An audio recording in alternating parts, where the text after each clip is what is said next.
नमस्ते दोस्तों। दोस्तों, क्या आपको साइटिका का दर्द है? क्या आपके हिप से चलकर आपकी हील्स में जाता है? तो आपको दोस्तों साइटिका की समस्या है, क्योंकि साइटिका की एक हमारी ऐसी नस जो हमारी हिप से चलकर वो हमारे यहाँ हील तक जाती है, यानी हमारे एडी तक जाती है। और किसी किसी को एडी में दर्द होता है, किसी को जो पूरे पैर में दर्द होता है, किसी को आधे पैर में दर्द होता है। तो दोस्तों, ये साइटिका का दर्द एक आगे जाके हमारे L4 L5 में भी अपनी पकड़ बना लेता है, और ये इससे फिर आपको हमारे कमर में भयंकर दर्द होता है, और अगर हम ध्यान नहीं देंगे तो आज मैं कुछ ऐसे योग अभ्यास बताने वाला हूं जो आप करेंगे तो साइटिका के दर्द से आपको एक हफ्ते के अंदर अंदर काफी राहत मिलेगी। बहुत अच्छा रिलीफ मिलेगा आपको। तो आप हाँ, बस आपको थोड़ा सा इन अभ्यास पे एफर्ट लगाना है, ध्यान देना है, और आपको करना है। एक आप मैट बिछा लीजिए। अब हम कमर की जो हम अभ्यास करेंगे सब लेटे लेटे करेंगे, ठीक है? तो इस तरीके से जो हम पहला अभ्यास है हमारा, तो वो हमारा एक एक पैर को हम अप डाउन करेंगे, वो भी कैसे? बहुत आराम के साथ, इस तरीके से, ऐसे पंजे के डाउन, पंजे को इस तरीके से उठाते कि पंजा हमारा बिल्कुल स्ट्रेट रहेगा।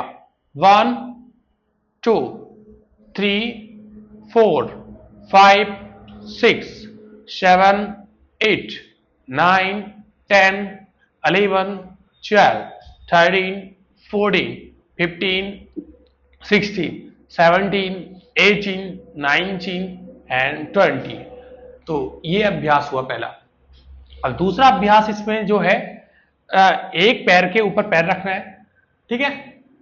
और इस तरीके से धीरे धीरे धीरे धीरे एक साथ एक साइड ट्विस्ट होना है, और फेस को अपोजिट साइड देखना है, और यहां पे हाथ रख लेना है, ठीक है? आराम से। अगर आप ऐसे भी नहीं कर पा रहे, कोई दिक्कत नहीं है। और ज्यादा जोर जबरदस्ती दर्द ज्यादा बढ़ रहा है तो हाथों पीछे कर ले।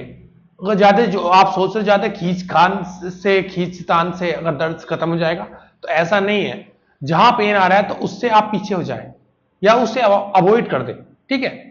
इससे आप कुछ इस तरीके, अगर आपको कुछ नहीं है, आप इस तरीके हो सकते हैं, तो कोई दिक्कत नहीं है, ठीक है? ये एक तरफ से कर रहे हैं। कम से कम 20 से 30 सेकेंड तक आपको होल्ड रखना है एक एक साइड में, ठीक है? इस तरीके से। नेक्स्ट, ऐसे पूरा। इससे क्या होता है? इससे हमारे लोअर बैक पे वो हमारे हाँ, इस पे बहुत प्रभाव पड़ता है, तो बहुत अच्छा स्ट्रेचिंग हमारी इसकी हो जाती है, ठीक है? आराम से वापस आ जाएंगे।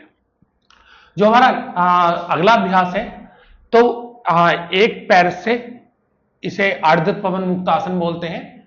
तो हम पैर से ऐसे रखेंगे, और जिन्हें कमर में दर्द है तो वो अपनी गर्दन को नहीं उठाएंगे। जिन्हें कमर में दर्द नहीं है तो वो उठा सकते हैं, इस तरीके से कर सकते हैं, ऐसे, इस तरीके से, ऐसे पूरा होल्ड रखेंगे और सांस लेते रहेंगे, छोड़ते रहेंगे, इस तरीके से, ऐसे वापस से। फिर दूसरे पैर से। बहुत इजी अभ्यास है ये।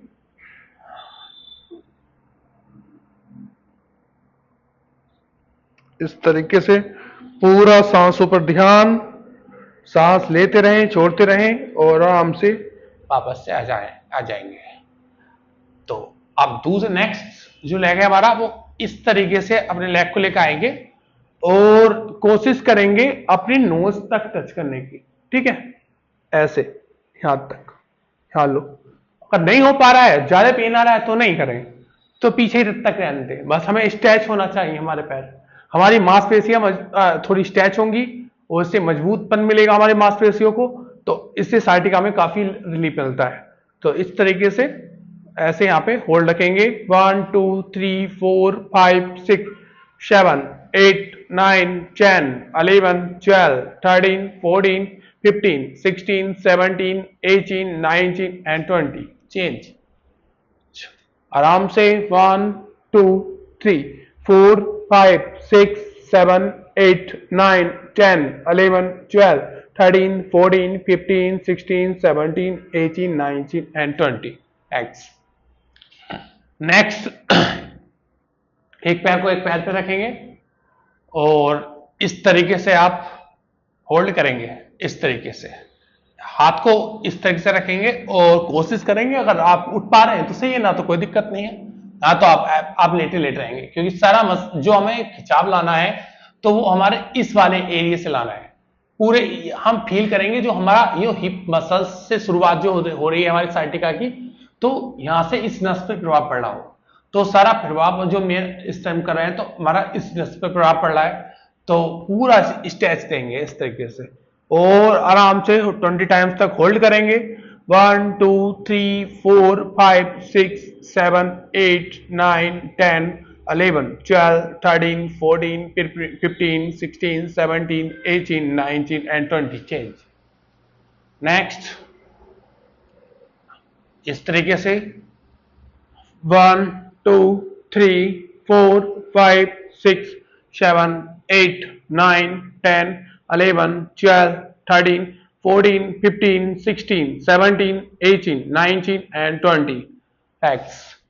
नेक्स्ट हाथ को बराबर में इस तरीके से फैला लेंगे और इस तरीके से करेंगे अगला अभ्यास। 1 2, जहां आपके लेग जा रहे हैं वहां से, जहां दर्द आ रहा है तो वहां से लेग को आगे बिल्कुल मत बढ़ाना, बिल्कुल भी। फिर इस तरीके से ही करना है, ऐसे ही करते रहें कंटिन्यू, कम से कम 20 टाइम्स हमें करना है और इससे काफी रिलीफ मिलेगा आपको, मगर जोर जबरदस्ती बिल्कुल भी नहीं।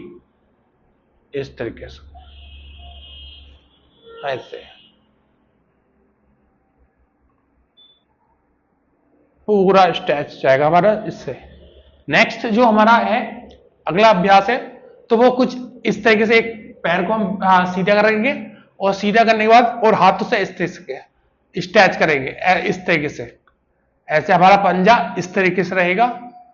1 2 3 4 5 6 7 8 9 10 11 12 13 14 15 16 17 18 19 एंड 20। पंजे को जो है हमारा टोज है तो उसे हम इस तरीके से रखें, ठीक है। तो हम इस तरीके से रखते हैं तो सारा जो हमारी मसल्स पे प्रभाव पड़ रहा है, पूरा इस मसल्स से लेकर यहां लो पूरा प्रभाव पड़ रहा है, ठीक है। विशेष रूप से ध्यान रखिए। फिर दूसरे पैर से करेंगे। 1 2 3 4 5 6 7 8 9 10 11 12 13 14 15 16 17 18 19 एंड 20। आराम से वापस आ जाएंगे इस तरीके से। तो दोस्तों ये थे कुछ हमारे साइटिका के योग अभ्यास।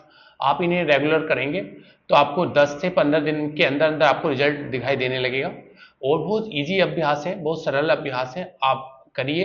और जहां दर्द होना है, दर्द हो रहा है तो उससे आगे ना बिल्कुल बढ़े, और जो अभ्यास दर्द कर रहा है तो उसे चाहे आप अवॉइड कर दें, कोई ये जरूरी नहीं है। अगर जो आपको सूटेबल लग रहा है वो अभ्यास, तो आप वो अभ्यास करें और करें जरूर। और शुरुआत में 20 टाइम्स और फिर आपको 40 टाइम्स, फिर 60 टाइम्स, फिर 80। आपको जितना जितना आपने इससे टाइम को बढ़ाते चले जाएंगे उतनी आपकी मसल्स मजबूत होती चली जाएंगी, मांसपेशियां मजबूत होती चली जाएंगी।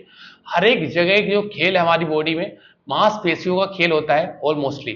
तो जितने भी हम अपनी मांसपेशियों को मजबूत करेंगे, मसल्स को मजबूत करेंगे, उतनी ही हमें ये दर्द की समस्या, साइटिका जैसी समस्या, घुटने की दर्द की समस्या या बैक पेन जैसी समस्या, ये समस्या तभी उत्पन्न होती है। तो ये ऐसी समस्या ना होगी आपको, और अपनी मांसपेशियों को मजबूत रखिए और ऐसे योग अभ्यास करिए, साइटिका जैसी समस्या से मुक्ति पाइए। धन्यवाद।